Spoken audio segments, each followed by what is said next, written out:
मेरे दोस्त, कभी भी एटीट्यूड बनाना है तो बाज जैसा एटीट्यूड बनाओ। कभी भी तोते की एटीट्यूड मत बनाना, क्योंकि बाज को निचले आसमान में उड़ना पसंद नहीं है, बाज को ज़्यादा बोलना पसंद नहीं, बाज को झुंड में रहना पसंद नहीं है, बाज को किसी के इशारे पर काम करना पसंद नहीं है। फिर भी एक बाज पक्षियों का राजा होता है। कुछ तो बाज में है जो बाज को औरों से अलग करता है। तो आज हम कुछ ऐसे पॉइंट्स के बारे में बात करेंगे जो हर व्यक्ति को बाज से सीखना चाहिए। सबसे पहले, एक बाज आसमान में हमेशा अकेला उड़ता है और बाकी पक्षियों के मुकाबले सबसे ऊंचा उड़ता है। मतलब हमें ज़िंदगी में कुछ ऐसे सोच के साथ आगे बढ़ना चाहिए जो बाकी व्यक्तियों के सोच से अलग हो।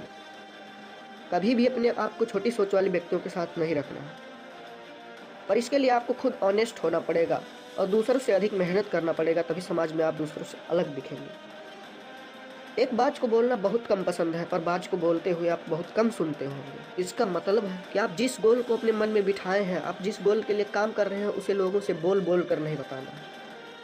समय आने पे लोग उसको खुद जान लेंगे। अपने काम को करते जाना है, काम को करते जाना है, अपने काम से ही जवाब लोगों को देना है। आपको बहुत ज़्यादा नहीं बोलना है, आपको जितना काम लगे उतना ही बोलना है। इसी के साथ बाज का विजन बहुत क्लियर होता है और बहुत ही स्ट्रांग होता है।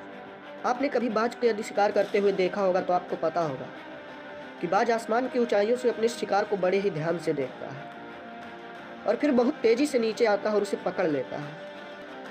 मतलब ज़िंदगी में अपने विज़न को एकदम क्लियर रखना है और इतनी स्ट्रांग होना चाहिए कि किसी के कहने से कोई फ़र्क नहीं पड़ना चाहिए। और उस विज़न के लिए कितनी भी मेहनत करनी पड़ जाए, आपको रुकना नहीं चाहिए। अपने गोल को अचीव करके ही दम लेना है।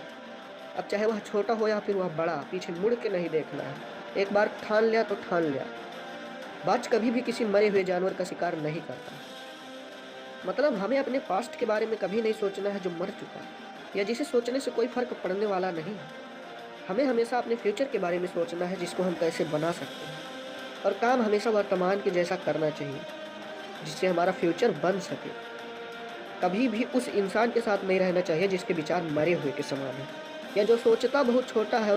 और आपको अपने आसपास ऐसे बहुत सारे लोग मिलेंगे जिनके विचार बहुत छोटे हैं। ऐसे लोग से दूरी बनाकर रखना ही आपके लिए उचित है और कभी भी अपने विज़न को इन लोगों के कारण छोटा नहीं होने देना है। हमेशा फुल एनर्जी के साथ आपको काम करना है। जब कभी आंधी तूफान या भारी बारिश होती है तो पक्षियाँ जाकर अपने घरों में छिप जाते हैं, जिससे वह इस आंधी और तूफान से बच सके। पर एक बाज को मजा आता है इस आंधी और तूफान में। बाज उन्हीं हवाओं के साथ उड़ता है और उड़ते उड़ते आसमान में इतनी ऊंचाई पर चला जाता है जहां शायद उसने भी सोची ना होती है। मतलब ये है कि अगर आपके साथ कठिनाई आए या बुरा वक्त आए तो उसमें मजा ढूंढो, उन कठिनाइयों के साथ दोस्ती बना लो और अपने काम को करते जाओ। कभी भी पीछे देखो मत। जिस प्रकार बाज को आंधियाँ या तेज हवाएं आसमान की ऊंचाई तक पहुंचा रही हैं, उसी तरह कठिनाइयाँ जो आपके पास आ रही है, यदि कठिनाइयों के दौर में आपने हार नहीं माना, बाकी पक्षियों की तरह छुपे नहीं, बाज की तरह मजे के साथ अपने काम को करते रहे, ये कठिनाइयाँ ये बुरे वक्त ही आपको उतनी ऊंचाई तक पहुंचाएंगी जिसकी कल्पना आपने नहीं करी होगी। तो यदि वीडियो पसंद आया हो तो चैनल को सब्सक्राइब जरूर करें। खत्म करते हैं आज की वीडियो को और मिलते हैं अगली वीडियो में। Thank you.